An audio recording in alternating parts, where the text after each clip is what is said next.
Hey, it's Benji Cole, son of Al Cole from CBS Radio and host of the syndicated talk show, People of Distinction. The talk that gives you an in-depth view of some of the most dynamic, intelligent, and successful people on the planet. Run to our website, alcoleenterprises.com for more info. Email me at benji@alcoleenterprises.com if you'd like to get involved with what we have going. And as always, please continue to like and follow our broadcast because People of Distinction is a nationally and internationally syndicated show because of listeners like you. Our shows are available across all major podcast distributors as well as YouTube. And if you keep following, we're going to continue to put out the content. We appreciate the support. Continue to like and follow and sit back and strap in because on the line with us today, we have the impressive William P. Tveite. We're going to be discussing his amazing book, The Adventures of Maximillian P. Dogg, Rescue Dog. Available for purchase through Amazon, Barnes & Noble, all the regular online book resellers. But also check out the publishing company's website, authorreputationpress.com. Head on over there today, pick up your copies, and get lost in this amazing book. And be on the lookout, people, because there is another book not available for purchase just yet. But yeah, you're going to want to pick it up as well. All right, it's a sequel to this one, and that one is called What Kind of Dog Am I? Remember, still in creation, but check back in frequently to get it the moment it becomes available. Bill, first and foremost, welcome to People of Distinction, and thank you very much for being a guest. How are you doing today, sir? I'm doing great. Thank you. Absolutely. Bill, listen, it's a pleasure to have you here, man. I love what you've done by comprising this book, and I think it's something that oftentimes animals from rescue shelters, unfortunately so, people churn the other way a lot of times. And, we don't give them enough of a chance. And I love that your book is advocating for that. So welcome to People of Distinction. Thank you for writing the book and thank you for being here to discuss it. Before we go into your book, Bill, tell us a little bit more about yourself and your background, please. Well, I grew up in a house with 5 boys, and I think part of the reason that I like writing and reading is that was a huge part of our growing up. Mm-hmm. Our parents read books to us, and we began to love books very early in our lives. And with 5 boys, we've got pretty major imagination. So that's part of the part I guess that makes me interested in it. And then as I grew up, I ended up becoming a hospital pharmacist. And my specialty was drug and poison information, and I had a responsibility of writing an article once a month for that, and I really enjoyed that writing. And I just enjoy people, and I enjoy making people smile, and my interesting sense of humor sort of just transmitted into this. This book actually happened at the beginning of my second marriage. I moved not very far, but to a small town, and we got a nice house, and I had a stepdaughter, and we decided we wanted to get a dog, and we talked about it, and we decided a rescue dog would be a good idea. Mm-hmm. So the book just shows a family going to 3 different shelters, and that actually happened to us. We went to 3 shelters, and we didn't quite find the dog that was the right one for us, and we're about ready to walk out of the place. And this lady goes, "Wait," she says, "there's one little section you haven't seen. They have kennel cough, and it's not a big deal. You just have to treat them for a couple weeks and stuff." Yeah. And the dog was supposed to be my stepdaughter's, and we walked back there, and Max and I just locked eyes. And he became more my dog than anybody's. I mean, he was certainly our family dog. And then I started learning my neighborhood by walking Max and seeing the dogs. And like I said, I have sort of a different sense of humor, so I started renaming the dogs as we went along and got more and more comfortable with the area. And I woke up at 3 o'clock about 3 weeks later and wrote this in 3 hours. Wow. Love that. Well, thank you very much for articulating that, Bill. I want to go into inspiration. Now, you've already started to lay the foundation in terms of, how Max even came about being in your family's life. and how, Right. the impression that he left upon you. Well, I do think that there is something here that goes much deeper than just a fun, loving story. And maybe that's just me searching for it, but I do think that it can be pieced together in that way. So I want to ask, what inspired you to write a children's book specifically about rescue animals? Now, again, I understand your connection, so it's like write what you know. But why do you think that the message is important, especially for young readers?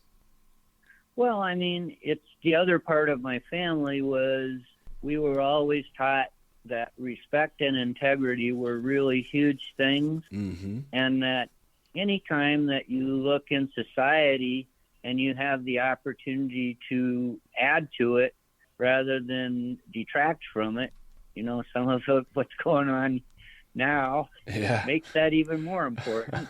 It was just how we were raised.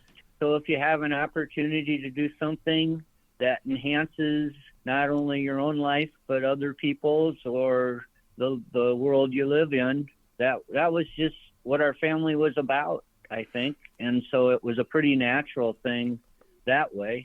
Actually, it's interesting. One thing I didn't say was we found out that, and in the book it talks about this, that Max had actually been owned by somebody and apparently had been abandoned in southern Iowa before they found him. So he was probably fortunate he was able to dodge the coyotes and stuff for a little time.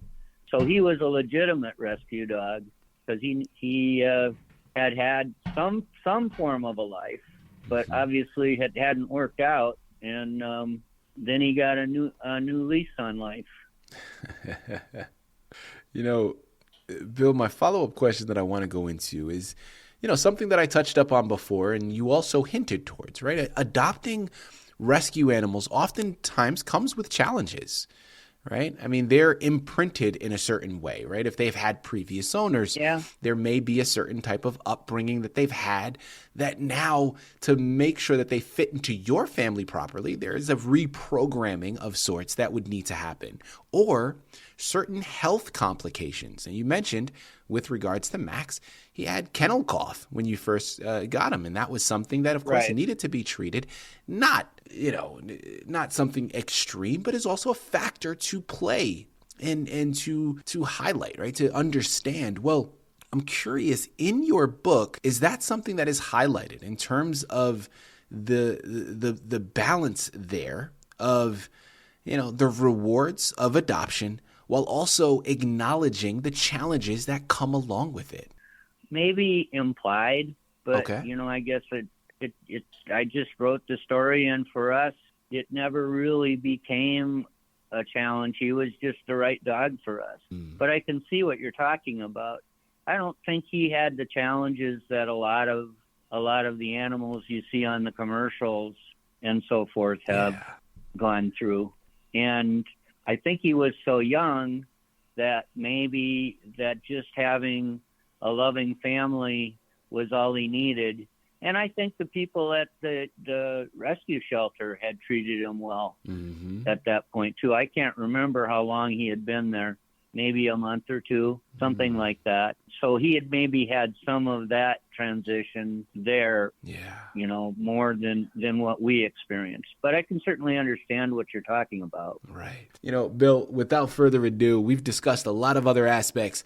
Well, now let's talk a little bit more about this amazing book, The Adventures of Maximillian P. Dogg, Rescue Dog.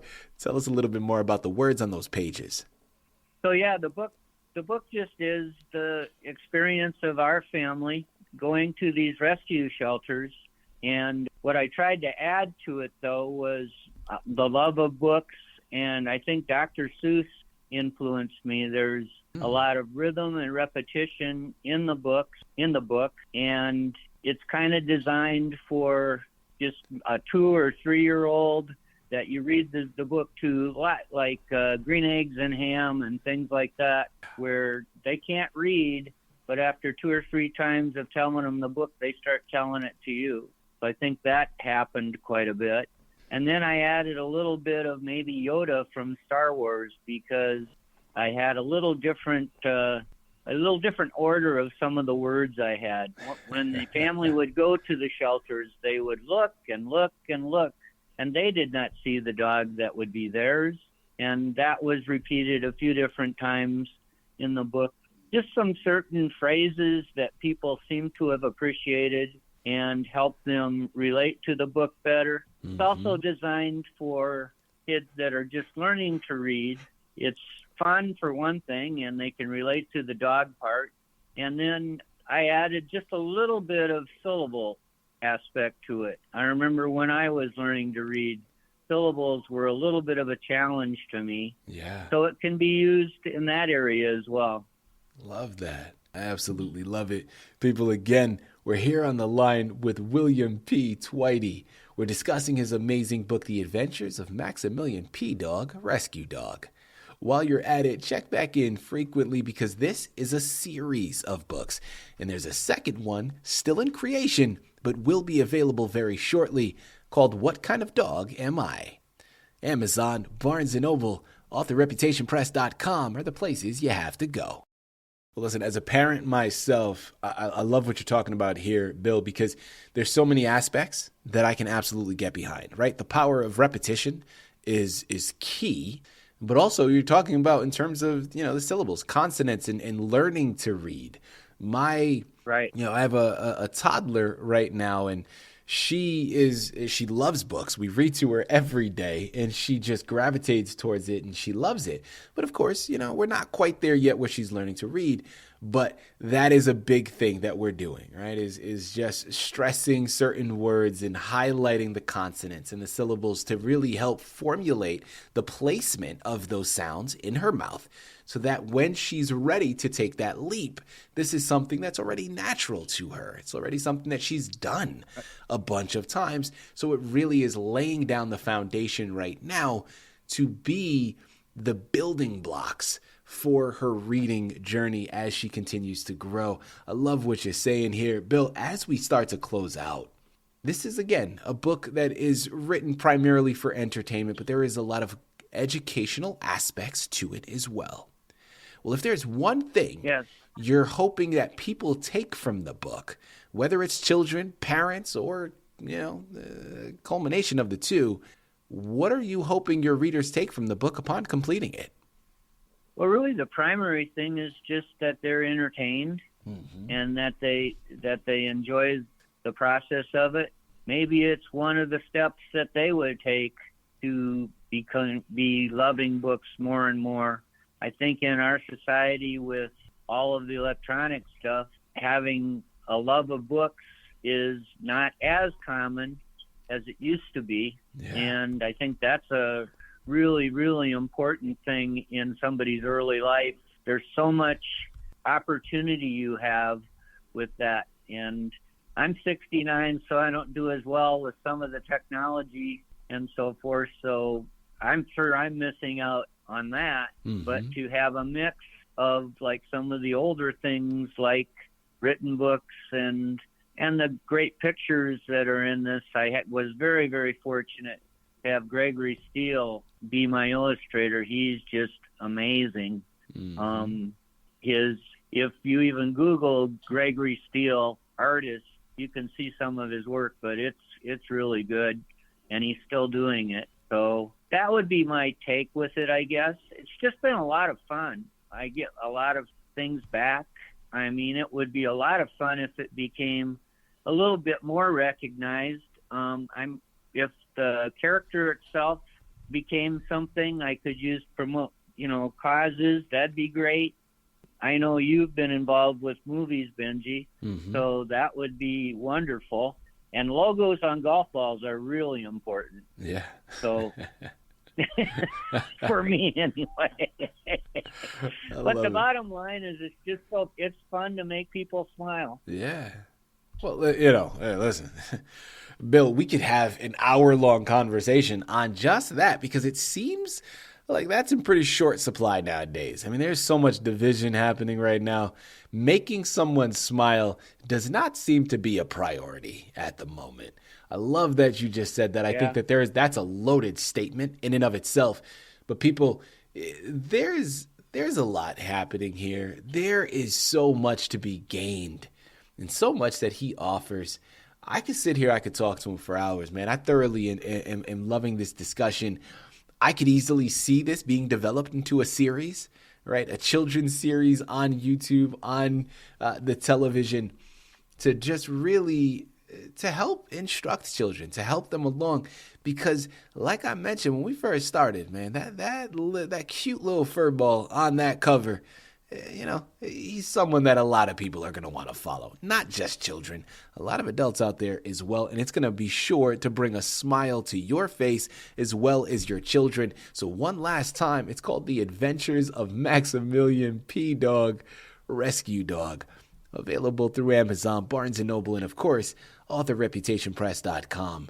You got William P. Tveite to thank for all of it. Head on over there today. Pick up your copies. With the holidays right around the corner, this is a fantastic gift to get for someone else so that they can add to their shelf as well. You know where to go. Get lost in a wonderful journey while learning some things at the same time. We know that there is a second book in creation. Well, I'd love to learn a little bit more about it. Tell us about the upcoming book and what's next for you. Yeah.